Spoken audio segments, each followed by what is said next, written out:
sepse ligji i referohet frymës së rënenit sovranitetit kushtetues.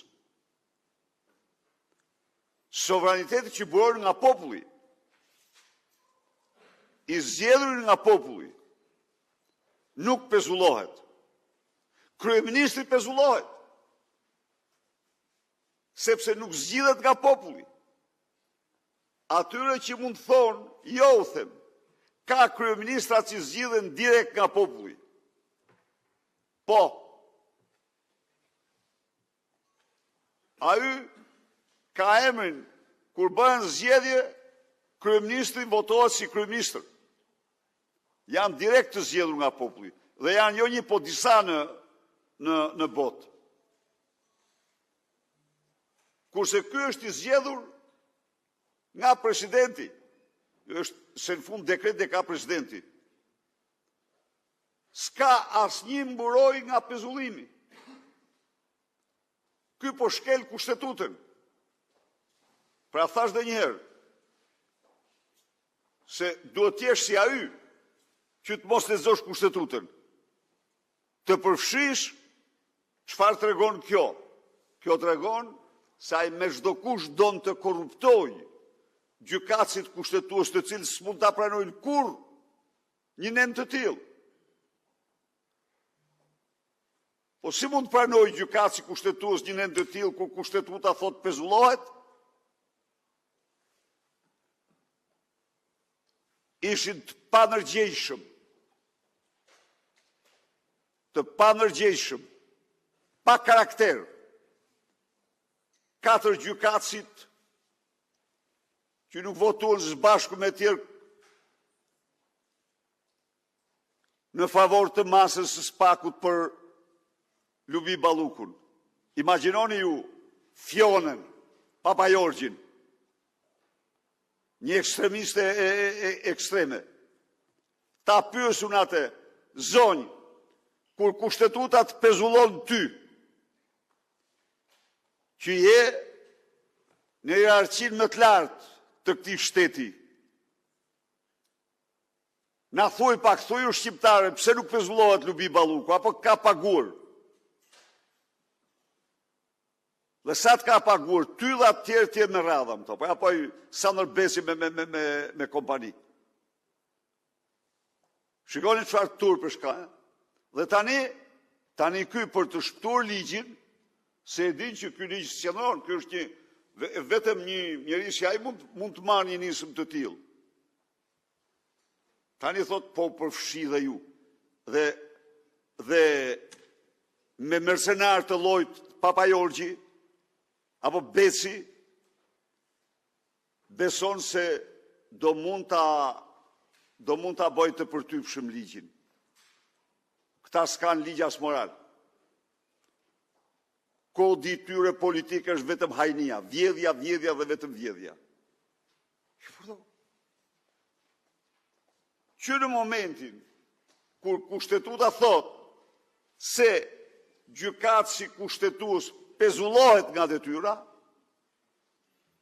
kushtetuta, libri themelor i shtetit, i ka dhënë legjitimitet masës së pezullimit, pavarësisht nga dega e pushtetit, përveç se kur ai buron direkt nga populli. Kur buron direkt nga sovrani, deputeti, këshilltari. Këta kemi ne djerë sot. Urdo? Edhe kryetarët e bashkive, po edhe kryetarët. Këta kemi ne, pushtet që buron direkt nga qytetarët.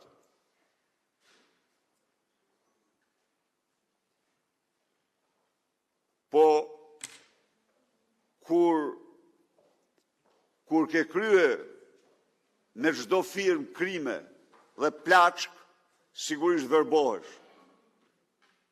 Nuk lexon dot as kushtetut, nuk lexon dot as ligje, nuk njeh asnjë normë morale.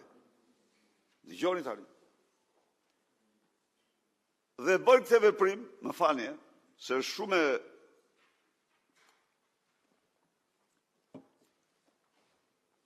e bën këtë veprim pavarësisht nga paralajmërimet ultimative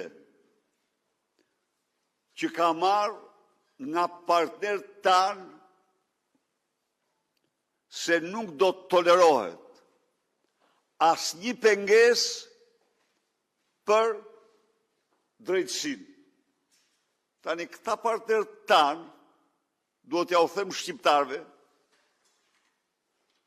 në mënyrë absolute nuk kanë asnjë interes tjetër përveç interesit të qytetarëve shqiptar. Por ama, këta partnerët tanë kanë dhënë për qytetarët shqiptar gjatë këtyre 35 viteve të paktën 8,10 miliard euro në mira dhe mira projekte, nga Kakavia gjerë në Vermosh, që kanë nxjerrur këtë vend nga koha e prapambetjes më të thellë, e kanë sjellë në këtë, kanë kontribute substanciale. Pra, ky që don të shkelmoj, se ç'po kërkojnë ata? Ata sigurisht, ato ndihma, ato projekte që janë mira, ja u them unë ju, janë me mira, ujëselsa, ferma, kudo. Ato projekte i kanë dhënë për qytetarët të një vendi që duhet të gëzojnë ligjin, të drejtat, të zhvillohen, dhe ju kanë dhënë për një diktaturë.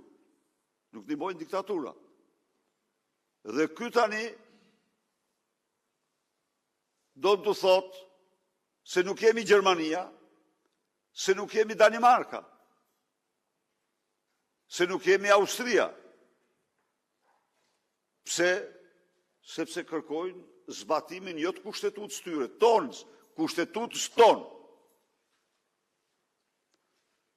Qytetarët duhet ta dinë se ky po sillet në mënyrën më antishqiptare, po shkelmon interesat e çdo qytetari, po shkelmon të ardhmen e shqiptarëve, po detyron partnerët tanë që të mbyllin çdo ndihmë ndaj Shqipërisë, integrimin ndaj Shqipërisë, sepse si ky nuk ka absolutisht asnjë kryeministër në vendet që pretendojnë për të